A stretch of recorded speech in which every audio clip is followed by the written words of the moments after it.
Isso é muito legal. Eu quero te convidar para a carta do apóstolo Paulo aos Gálatas, aos irmãos da Galácia. Carta do apóstolo Paulo aos Gálatas, capítulo 5. A gente está conversando aqui sobre o sopro do Espírito, porque olhando para o calendário cristão, chamado calendário litúrgico, nós estamos naquela fase que encerrou-se com a Quaresma, com a ressurreição do Senhor, com a Páscoa, né? A Quaresma é o período do final do Carnaval, ali da quarta-feira de cinzas, até a Páscoa. E depois da Páscoa, da ressurreição do Senhor, a gente entra no período do Pentecostes, porque são justamente os 50 dias entre a ressurreição do Senhor e a descida do Espírito Santo. E é inspirado nisso que a gente trouxe essa série chamada Sopro, pensando de como o Espírito Santo sopra a nossa vida, da forma que ele tem que soprar e para onde ele deve nos levar. Então, Gálatas, capítulo 5, a gente vai olhar para o fruto do Espírito. Gálatas 5, 16. Eu vou ler hoje na NVT. Tô simpático a essa versão da Bíblia ultimamente. É uma versão das mais recentes aí. Nova versão transformadora. Capítulo 5, versículo 16. Diz assim: Por isso digo, deixem que o Espírito guie a sua vida. Assim não satisfarão os anseios da sua natureza humana. A natureza humana deseja fazer exatamente o oposto do que o Espírito quer. E o Espírito os impele na direção contrária àquela desejada pela natureza humana. Essas duas forças se confrontam o tempo todo, de modo que vocês não têm liberdade de pôr em prática o que intentam fazer. Quando, porém, são guiados pelo Espírito, não estão debaixo da lei. Quando seguem os desejos da natureza humana, os resultados são extremamente claros: imoralidade sexual, impureza, sensualidade, idolatria, feitiçaria, hostilidade, discórdia, ciúmes, acessos de raiva, ambições egoístas, dissensões, divisões, inveja, bebedeiras, festanças desregradas e outros pecados semelhantes. Repito o que disse antes: quem pratica essas coisas não herdará o reino de Deus. Mas o Espírito produz este fruto: amor, alegria, paz, paciência, amabilidade, bondade, fidelidade, mansidão e domínio próprio. Contra essas coisas não há lei. Aqueles que pertencem a Cristo crucificaram as paixões e os desejos de sua natureza humana. Uma vez que vivemos pelo Espírito, sigamos a direção do Espírito em todas as áreas da nossa vida. E não nos tornemos orgulhosos, provocando e invejando uns aos outros. Vamos orar de novo? Senhor, que o Teu Espírito que habita em nós, que está em nosso meio, que habita em meio dos louvores do Seu povo aqui reunido, que fale conosco, ilumine a nossa mente e o nosso coração, para que a Tua palavra entre e nos transforme, Senhor. Em nome de Jesus. Amém. Por que, de fato, recebemos o Espírito Santo? E qual é a função dele na nossa vida? Nós temos vários apontamentos e direcionamentos a respeito disso. Um dos direcionamentos é o poder. O Espírito Santo é um poder que levou e tem conduzido de alguma forma a igreja. Os apóstolos fizeram muitos milagres no poder do Espírito Santo. A resistência às perseguições, sem dúvida, são sustentadas pelo Espírito Santo habitando em cada um. Há coisas muito sobrenaturais. Esses dias eu estava num congresso, semana passada, num congresso de missões mundiais, ouvindo um pastor iraniano que ficou preso por 5 anos por pregar o evangelho. E ele continua pregando o evangelho, mesmo que nesse momento tendo que morar fora do Irã, na Turquia. Isso significa, ou, aliás, não significa que isso possa ser feito por uma força humana, simplesmente por força de vontade. Com certeza é o poder do Espírito Santo na vida dele. Uma outra coisa também que Jesus disse é que o Espírito Santo é o nosso consolador. Ele diz, não vou deixar vocês órfãos. Eu vou subir para o céu, mas eu vou mandar um consolador, um instrutor para vocês. E a outra coisa, e talvez a mais importante delas, é como o Espírito Santo transforma o nosso caráter. Afinal, nascer de novo, viver com Cristo, só é de fato e de verdade quando nós temos um caráter moldado pelo Espírito. Então, existe uma tensão, e o texto de Gálatas coloca essa tensão, entre aquilo que é uma natureza, um caráter natural, numa tradução bíblica chamava-se carnal, daquilo que é uma natureza espiritual. E o interessante é que a espiritualidade cristã, ela não se mostra de uma perspectiva de você ser um ser espiritual sozinho. Eu sou alguém que faço orações todos os dias, então eu sou espiritual. Eu sou alguém que medito todos os dias, faço meu silêncio meditativo, então eu sou espiritual. Eu sou alguém que lê a Bíblia todos os dias, faço aqueles planos de ler a Bíblia inteira no decorrer de um ano, então eu sou espiritual. Não é assim que se prova a sua espiritualidade. Essas disciplinas espirituais, elas fazem todo sentido e são super importantes.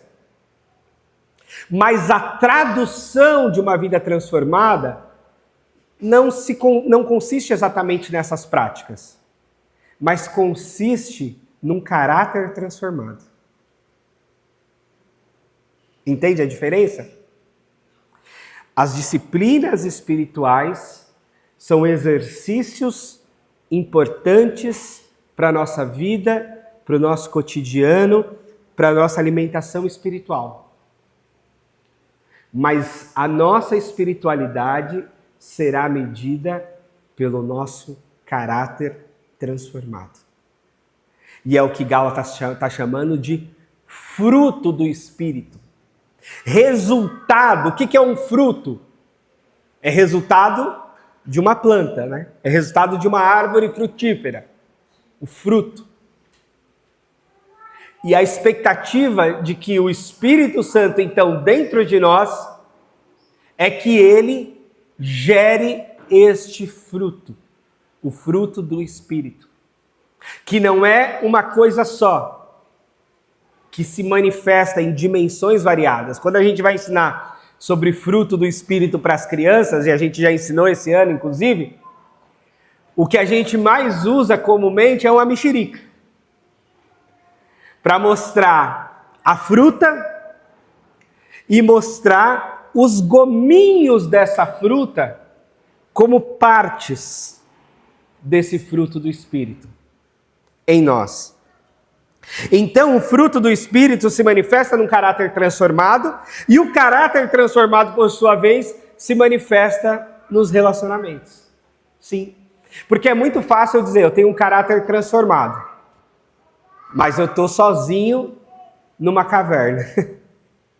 Enquanto eu estou no meu quarto sozinho, o meu caráter é ótimo.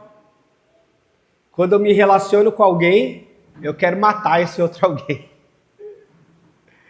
Porque também é fácil ser espiritual sozinho. É fácil ser espiritual no mosteiro. É fácil ser espiritual dentro do meu quarto, mas eu preciso ser espiritual nos meus conflitos matrimoniais com a minha esposa. Eu preciso ser espiritual quando meu filho me desobedece e faz alguma coisa que não é para fazer. Eu preciso ser espiritual. Eu preciso ser espiritual no meu ambiente de trabalho. Diante das cobranças do meu chefe, diante talvez de uma traição de um colega, diante de uma puxada de tapete, diante de um problema com um cliente, eu preciso ser espiritual. E é aí que se prova a nossa espiritualidade, não é? Nossa espiritualidade não se prova no isolamento meditativo. Embora eu goste muito de meditação, estou até fazendo aula de yoga agora, ó, quietinho lá, todo zen. Mas a minha espiritualidade não vai se manifestar lá. Lá vai me ajudar em algumas reflexões, em algumas coisas, para que eu seja espiritual de fato na vida, no dia a dia, onde eu preciso ser e com quem eu preciso ser, que é na verdade com todo mundo. E é nisso, é aí que se manifesta a nossa espiritualidade. E aí, esse caráter de Cristo em nós, ele está sendo formado, mas não sem conflito. E é por isso que a batalha espiritual, ela é uma realidade.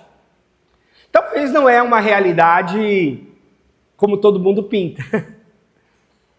Eu não sou um cara assim de espiritualizar tudo o tempo todo. Aliás, acho que eu sou um pastor bem racional, talvez um pouco mais do que deveria às vezes. Mas nós não podemos negar uma realidade, uma batalha espiritual. E uma batalha espiritual, que neste caso, que Gálatas revela, que não é uma batalha que está se dando somente fora de nós. É uma batalha que está se dando principalmente dentro de nós. Onde nós vivemos divididos entre uma vida carnal e uma vida espiritual. Onde dentro de nós convive um ser humano pecaminoso, que Santo Agostinho vai dizer que nós somos totalmente corruptos pelo pecado que habita em nós, mas convive dentro de nós também a imagem e semelhança de Deus. E para nós que nos convertemos, há dentro de nós também o Espírito Santo de Deus. Então, essa batalha, ela existe dentro de nós. E o que vai nos diferenciar daqueles que não nasceram de novo, daqueles que não têm o Espírito Santo, é que talvez aqueles que estão sem o Espírito Santo, eles não têm noção dessa batalha. E talvez, por vezes, eles se entreguem sem saber a sua carnalidade. Por isso os seus acessos de raiva podem ser incontroláveis. Por isso as agressões, as violências, as mortes. Porque não há o Espírito Santo, portanto, há só a carnalidade. E as pessoas nem se dão conta exatamente daquilo que está destruindo a vida delas, não é? Depois se arrependem, mas às vezes é tarde demais. Agora, nós estamos atentos a essa guerra, e precisamos estar conscientes dela, de que existe algo dentro de nós que vai nos levar para uma destruição e algo dentro de nós que quer nos levar para uma santificação. E essas coisas vivem em conflito. É exatamente o desenho do Pica-Pau, que tem um anjinho do lado e o diabinho do outro. E eles vão falando no nosso ouvido. E a gente tem que saber a quem ouvir. E aí o apóstolo Paulo vai dizer que essa batalha que existe dentro de nós, que existe uma natureza pecaminosa que quer fazer exatamente o oposto que o Espírito quer. Essas forças se confrontam o tempo todo. Então essa coisa de que a gente é totalmente livre, liberto, mas não é. Somos livres porque Cristo nos libertou. Mas de alguma forma, somos tentados e às vezes até escravizados pelo pecado. Não é verdade? Os vícios nos escravizam, os pecados, e especialmente aqueles recorrentes que a gente cai o tempo todo. Então, nós não somos tão livres assim. E mesmo quando escolhemos o mal, também não foi só por livre e espontânea vontade. Foi por tentação do inimigo. Foram por desejos semeados na nossa natureza com aquilo que a gente chama de pecado original. E aí, nesse aspecto, os resultados, diz o apóstolo, da natureza humana são extremamente claros, ele diz aqui no texto. Porque os resultados serão a imoralidade sexual, sim. A imoralidade sexual não conhece limite, meus irmãos. Não é verdade? Cada hora sai um negócio diferente. É um negócio de grupo, é um negócio de sexo com animal, é um negócio de pedofilia, de sexo com criança. A gente teve aqui um workshop muito importante sobre igreja segura. E uma das coisas mais importantes que a gente aprendeu é: nenhuma criança está totalmente segura se a gente não ficar atento para cuidar delas. Porque a maldade humana pode não ter limites. A gente não sabe o que pode acontecer e cada hora tem uma notícia mais doida. E isso é desde sempre, tá? É que agora tem mais notícias, né? Mas isso é desde sempre. Então Paulo está dizendo, se a gente deixar a corda frouxa, a gente vai que vai. As nossas impurezas, a nossa sensualidade demasiada, os ciúmes, os acessos de raiva, as ambições egoístas, as dissensões, as divisões, as invejas, as bebedeiras, as festanças desregradas. Talvez alguns de nós até gabarite aqui, né? Falei, eu tenho problema com tudo isso. Outros vai dizer, não, eu tenho um problema aí com 1 ou 2 pontos daí. Mas não tem quem escape. Você escapa de uma tentação aqui, mas às vezes cai na outra ali. Você escapa de um negócio aqui e cai no outro ali. E é por isso que nós não podemos nos colocar numa posição de arrogância para dizer assim, eu não tenho pecado. João disse que quem fala isso já mentiu. Dizer assim, eu não sou dominado pela minha carne porque eu sou um ser 100% espiritual. Desconfie. Desconfie de quem diz isso, desconfie de você mesmo se você pensa isso. Porque ainda existe. Essa batalha é perene. Essa batalha vem desde o nascimento. Os nossos bebês, as nossas crianças são extremamente egoístas. É um desafio ensiná-los a generosidade. É um desafio educá-los. É um desafio e a gente insiste, a gente repete, e a gente fala e a gente ensina. E vai ser assim por muito tempo. Mas com a gente é exatamente a mesma coisa. Deus também está repetindo o tempo todo.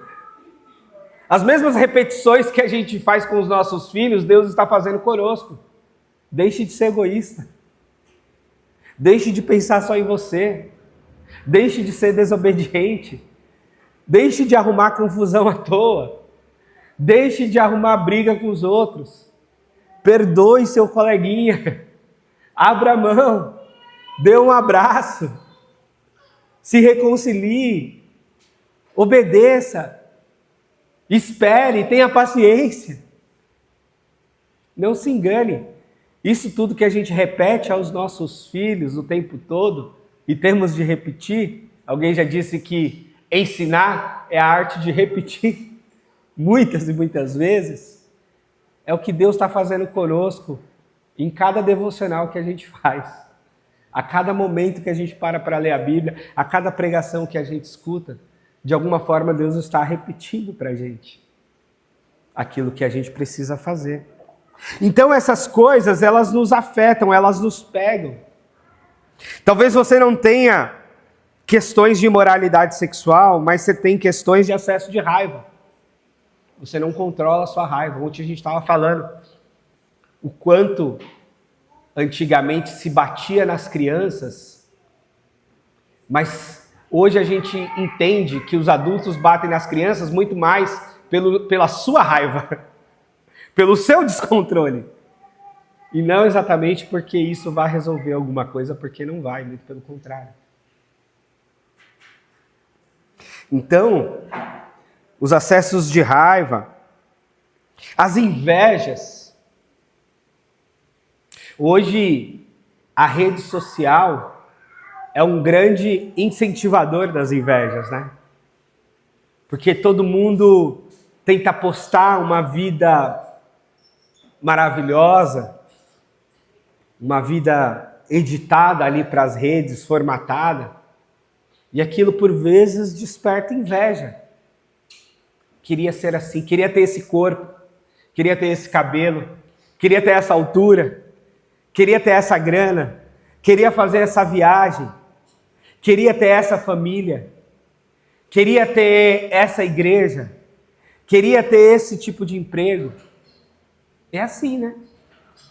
Parece que é aquilo que existia nas propagandas de TV, cada vez mais existe nas redes sociais. E o problema é que todo mundo faz propaganda de si, né?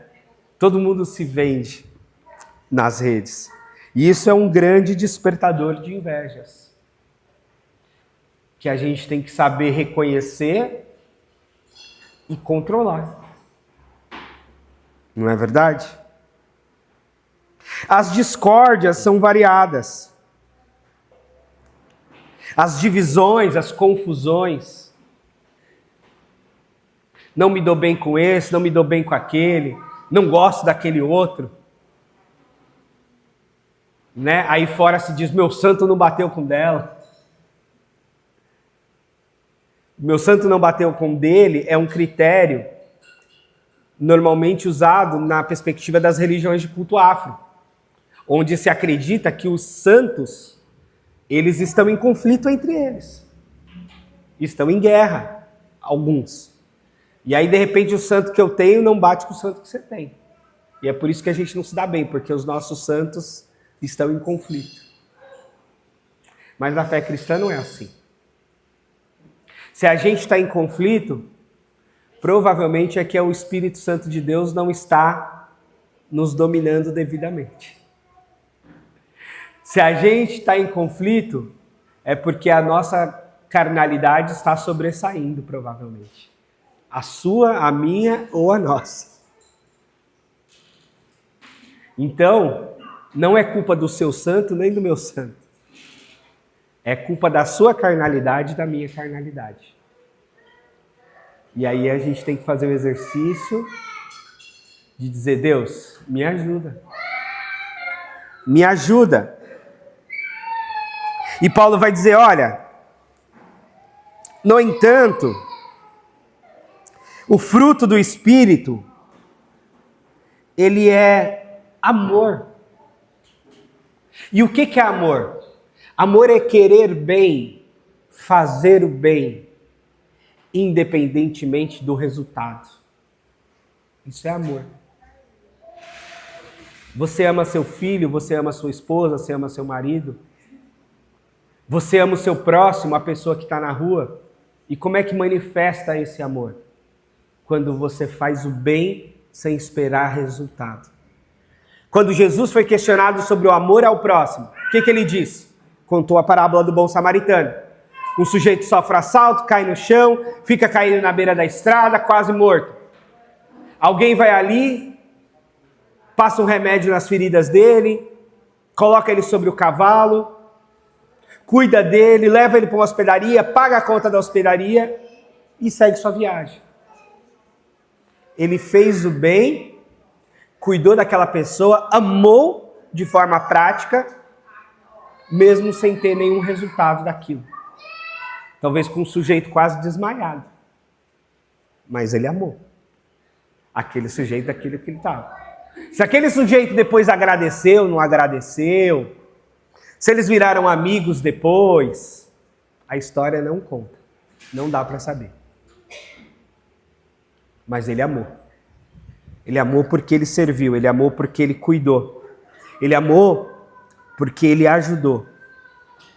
Alegria, eu gosto de pensar alegria muito a ver com contentamento. Ser grato a Deus por tudo que a gente tem. E eu fico muito triste com pessoas ingratas. Muito triste. Ontem a gente teve um dia muito legal. Com o Estevão, com o Henrique, que estavam aqui no bazar. A gente foi passear lá no bairro da Liberdade. Aí passeamos, comemos, vimos 500 mil pokémons. Que é a fase do Estevão agora dos pokémons. Vamos almoçar, ganhou presente, ganhou coisas o Estevão, o Henrique. A gente almoçou. Quando a gente terminou o almoço e não tinha no restaurante o pirulito que o Estevão queria de sobremesa, foi uma crise. Esse dia é muito chato, isso aqui é tudo muito chato, eu não quero mais passear, eu não quero mais não sei o quê, não vou na igreja amanhã, não vou na escola segunda-feira. Falei, opa, você não tem tantas escolhas assim. Espera aí. Então não vou brincar. Eu falei, tá bom, você brincar você não precisa, todo o resto você vai fazer sim. Aí quando a gente comprou o pirulito, o monstrinho foi voltando ao normal. Mas é muito louco essa ingratidão, essa transformação assim, de uma hora para outra, né? Tem tudo e de repente parece que não tem nada, parece que é a criança mais infeliz do mundo, porque não tem um pirulito naquela hora, naquele segundo, naquele momento. Mas toda vez que eu vejo isso, e eu fico bravo com isso, mas depois eu sempre faço o exercício de pensar assim, será que eu também não sou assim? Será que ele não está puxando um pouquinho o pai dele?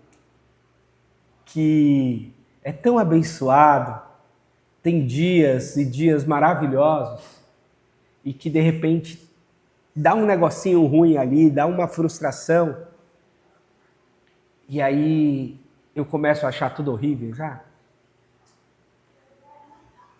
Será? Talvez. Talvez eu gosto de brincar que quando ele é legal ele parece comigo, e quando ele faz essas coisas ele parece com a mãe. Porque eu sou um santo, né, gente? Vocês sabem.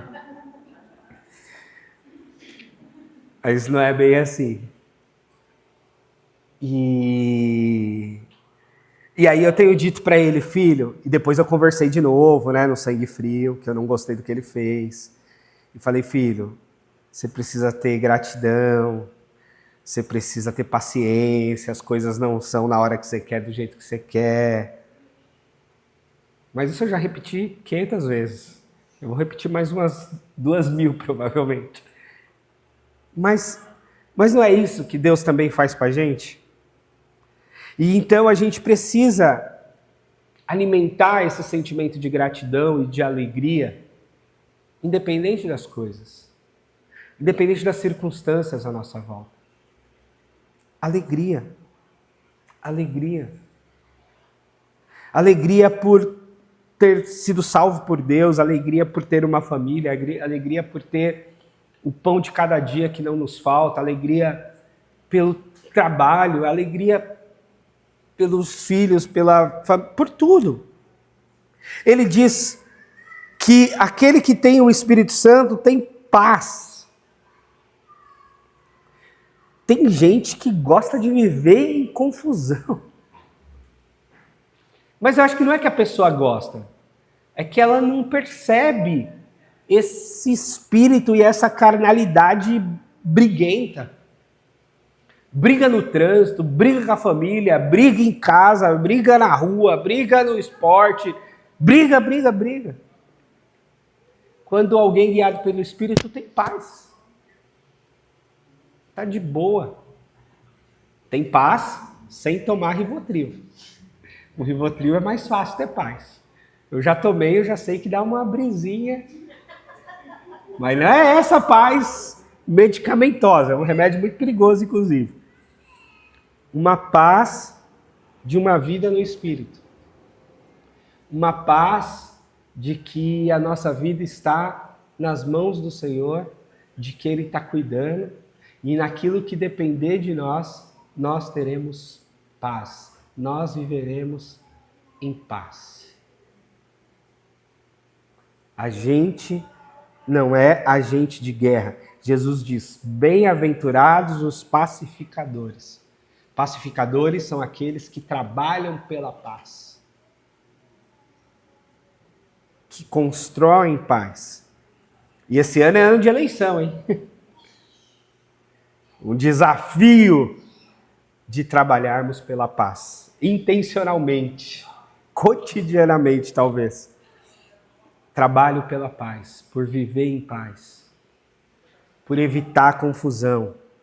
E às vezes, para viver em paz, você vai ter que abrir mão de ter razão, né? Alguém já disse, né? Você quer viver em paz ou quer viver tendo razão? Às vezes não dá para ter as duas coisas. Paz e razão às vezes não se combinam. Então às vezes a gente abre mão para ter paz. A gente toma o prejuízo para ter paz. Para dizer, ó, não quero confusão, quero paz. E aí não tem dinheiro que pague, né? Uma vida em paz. Uma vida em paz é uma vida boa. Paciência. O nosso mundo está cada vez mais impaciente, né? A gente não suporta processos. A gente não suporta mais esperar. A gente não suporta mais. A gente não suporta. E nisso aí também eu vejo meu filho, nossa, meu Deus, como não tem paciência. Tudo está demorando, tudo não sei o quê, tudo tem que ser para ontem, para agora. E quanto a gente precisa ser ensinado a respeito de paciência, de suportar, de esperar, de resistir, de entender. As gerações atuais têm se falado muito a respeito disso no mercado de trabalho, né? Não suportam os conflitos do trabalho, não suportam as exigências, não têm paciência para subir de cargo aos poucos. Não tem paciência. As gerações anteriores, minha mãe que trabalhou 15, 20 anos na mesma empresa, e às vezes até no mesmo cargo, as novas gerações têm uma dificuldade enorme. Fala-se que é o advento da internet, da aceleração do mundo, talvez, que gera essa perspectiva de tudo imediato, de tudo para agora, de tudo para já, de tudo fast food, de tudo 5 minutos está pronto. Quando a gente precisa aprender a paciência, o tempo das coisas, o tempo. Cozinhar é um exercício de paciência, eu gosto disso. Não é fazer comida congelada no micro-ondas, é cozinhar. Tem que ter uma paciência ali, né? Principalmente quando o fogão é ruim. Benignidade, tratar pessoas com gentileza, aprender a gentileza. As pessoas estão tão desacostumadas com a gentileza que acham que gentileza é fingimento, né? Eu não vou ficar fingindo. Não, seja gentil, só isso. Não precisa fingir nada, precisa só ser gentil. Bom dia, boa tarde, boa noite. Tudo bem? Como você está? Pode se sentar, pode passar na minha frente. Gentileza. A gente se esquece, né? Já pensou? Metrô da Sé, 18 horas. É uma gentileza só, né? É uma gentileza que é uma beleza. E aí, às vezes, a gente fica parecendo mais animal. Fica bruto. Tem homem que acha que se for gentil vai perder a sua condição hétero. Meu Deus. Que fragilidade, né, dessa heterossexualidade que não pode ser gentil. Não tem nada a ver uma coisa com a outra. Gentileza, bondade, agir em favor do outro, fidelidade, ser uma pessoa confiável. São muitas as traições no mundo, né? Mas como é bom ter pessoas confiáveis. Você tem as suas pessoas confiáveis? Espero que sim. Eu espero que você tenha pessoas confiáveis entre os seus amigos e familiares. E eu espero que você seja uma pessoa confiável.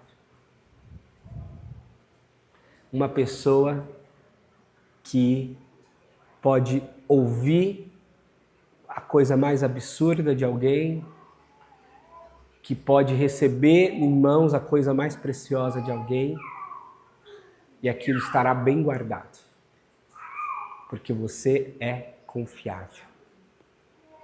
Você é alguém em quem se pode confiar. É uma bênção isso. E é uma maldição não ser confiável. A mansidão, não ser agressivo, não responder com agressividade, né? Nem a agressividade clara, aquela agressividade do grito, nem aquele passivo agressivo, né? Aquela agressividade de quem fala baixinho, mas está sempre agredindo de alguma forma. Não. A mansidão é responder com calma. Eu tenho dito isso esses dias falando novamente de paternidade numa visita, dizendo que falar com os nossos filhos, a gente não precisa ser agressivo para ter autoridade. É possível chamar de canto, falar sério, mas não precisa ser agressivo. Basta falar sério. Basta falar com autoridade. Não precisa bater, não precisa gritar. É manter um espírito manso, mesmo em momentos em que precisa ser firme. E essas coisas podem conviver juntas sim. A mansidão, no sentido de ser calmo, de ser tranquilo, de não ser agressivo, e a firmeza de uma decisão, de uma instrução, de uma coisa de que agora é hora disto e não daquilo. É muito importante. E por fim, talvez o que é chave de todo o resto é o domínio próprio. Provérbios diz que é mais importante aquele que domina a si mesmo do que aquele que conquista uma cidade. Salomão está dizendo assim, conquistar uma cidade, derrotar um exército, é tranquilo. Difícil mesmo é dominar a si mesmo. Difícil mesmo é você dominar o seu coração, a sua mente, a sua boca. Isso é mais difícil. Por quê? Porque com o domínio próprio, a gente resolve todo o resto, né?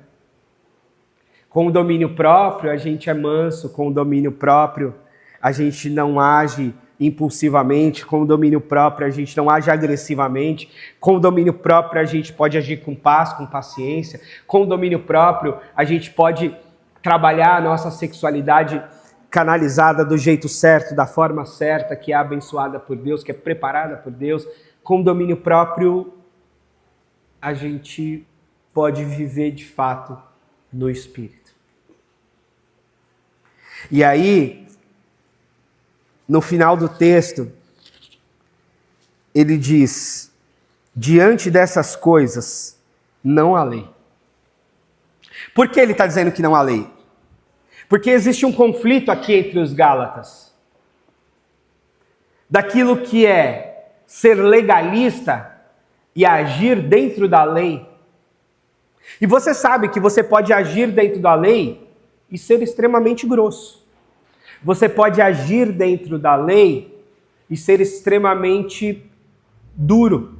Você pode agir dentro da lei, dentro da razão e ser extremamente impiedoso. E um dos conflitos aqui era o quanto eles deveriam se voltar para a lei. E ser legalistas no sentido de dizer, olha, eu estou obedecendo a lei. Eu estou fazendo exatamente o que a lei manda. E essa foi uma grande crítica de Jesus, lembra? Jesus diz, vocês estão obedecendo a lei, dando o dízimo do coentro, da salsinha, e estão negando o amor. O que está adiantando? Nada. Então, não trata-se de ser legalista o viver no Espírito. Não trata-se de guardar as regrinhas estabelecidas numa lei espiritual ou numa lei civil. Ao mesmo tempo, viver sem regra e sem lei também não vai funcionar. A gente vai se matar simplesmente. Porque a lei estabelece limites à maldade. Então a gente continua precisando de lei. A lei põe algum limite à maldade. A lei traça uma linha e diz, daqui se você passar você vai ser penalizado. Então a lei é necessária. Só que às vezes as pessoas vivem entre a lei, uma vida legalista, ou um outro extremo, uma vida totalmente sem lei, totalmente sem regras. Vale tudo de qualquer jeito. Não é assim parece o nosso mundo? Vive nessa tensão? Por um lado, cheio de regras, cheias de lei, cheio de pode e não pode. De outro lado, uma anarquia absoluta, onde tudo pode, inclusive a autodestruição, a destruição do outro. E o Evangelho nos convida para um outro lugar, que não é o da lei, mas não é o tudo pode. É de uma vida coordenada pelo Espírito. É de uma vida no Espírito. Que nem é uma vida religiosa legalista, mas também que não é uma vida não religiosa totalmente anárquica. É uma vida no Espírito. É uma vida obedecendo a Deus. É uma vida direcionada por Deus. E isso vai na contramão do mundo, especialmente quando o mundo diz: se valorize o tempo todo. Não leve desaforo para casa. Priorize os seus sentimentos, priorize a si mesmo. E olha só o que diz o texto sagrado. Que aqueles que pertencem a Cristo crucificaram as paixões e os desejos de sua natureza humana. Então, aqueles que pertencem a Cristo crucificam os seus egos, crucificam a sua vontade. Mas eu tenho vontade de fazer isso, isso e aquilo. Eu também tenho, ixi. Se você souber todas as minhas vontades, você vai cair de costas. Mas eu não posso fazer todas as minhas vontades. Não dá. Se eu fizer todas as minhas vontades, eu vou me destruir. Se eu fizer todas as minhas vontades, eu vou destruir minha família. Se eu fizer todas as minhas vontades, eu tenho vontade de bater, eu tenho vontade de correr com o carro igual um doidão, eu tenho vontade de comer doce até morrer de diabetes, eu tenho vontade de não trabalhar, eu tenho um monte de vontade. E se eu seguir cada uma delas, eu vou me matar quem está perto de mim. Então, aqueles que se entregaram a Cristo, entregaram as suas vontades a Cristo. Entregaram os seus desejos a Cristo. Se submeteram a Ele. É isso que a Bíblia diz. Então esse discurso do faça o que der na sua cabeça, se priorize, o importante é o que você está sentindo aqui agora, é uma furada. Não tem nada a ver com uma vida no Espírito. Uma vida no Espírito é para onde o Espírito Santo está me levando. Esse sentimento que eu estou alimentando, essa ideia que eu estou tendo, esse desejo que eu estou tendo, ela vem do Espírito? É uma coisa fomentada pelo Espírito Santo de Deus? Ou é uma coisa que vem lá do inferno e está tomando aqui a minha mente e o meu coração? De onde é que está vindo isso? De onde é que está vindo esses desejos? De onde é que estão vindo essas vontades? De onde é que estão vindo essas coisas? Então a vida no Espírito é essa. E ele termina dizendo: uma vez que vivemos pelo Espírito, sigamos a direção do Espírito em todas as áreas da nossa vida. Isso chama-se coerência. Você tem o Espírito Santo? Mostre-me o fruto do Espírito na sua vida. Você nasceu de novo? Deixa eu ver o seu caráter. Você é cristão? Deixa eu olhar para a sua vida para saber se você é cristão mesmo. Deixa eu ver se a sua esposa diz que você é cristão.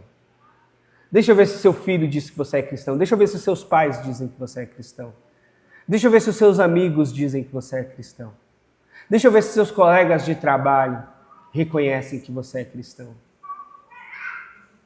Deixa eu ver se você tem um caráter transformado ou é só da boca para fora. Deixa eu ver se o Espírito Santo de fato tem um efeito na vida de você, da sua vida. Ou se é um discurso vazio. Entende? Se vivemos pelo Espírito, sigamos a direção do Espírito em todas as áreas da nossa vida. E ele ainda remata dizendo: não nos tornemos orgulhosos, provocando uns aos outros ou invejando uns aos outros. Agora eu queria pedir para você fechar os olhos um pouquinho, curvar a cabeça e pensar o que está conduzindo a sua vida.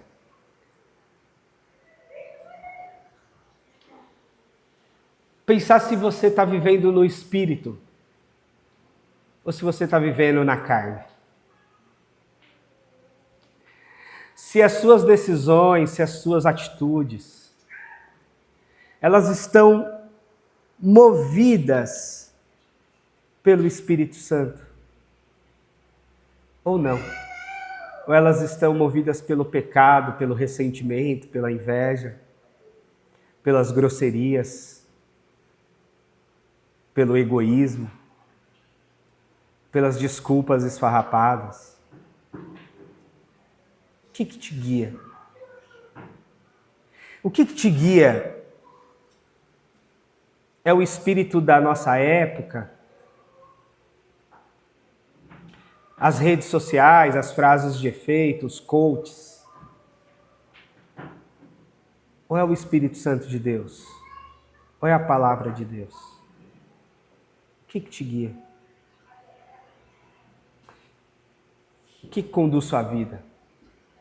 Como é que você está conduzindo a sua vida no seu ambiente de trabalho? A sua vida junto à sua família em casa? A sua vida junto à sua igreja? Ao seu pequeno grupo, aos seus amigos? É uma vida conduzida pelo Espírito? É uma vida alimentada pelo Espírito? Ou é uma vida na carne? No egoísmo, no ego?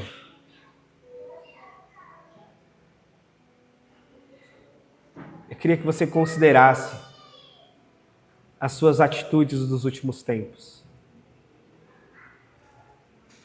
Que você considerasse os seus pensamentos dos últimos tempos. Os seus relacionamentos. E que você julgasse a você mesmo se eles estão permeados pelo Espírito Santo ou estão permeados pela sua carnalidade. Pensa nisso e busque uma atitude a respeito disso. Ore ao Senhor para que em todas as áreas da sua vida o Espírito Santo de Deus esteja presente, conduzindo a sua vida, direcionando suas atitudes, causando efeito nos seus relacionamentos,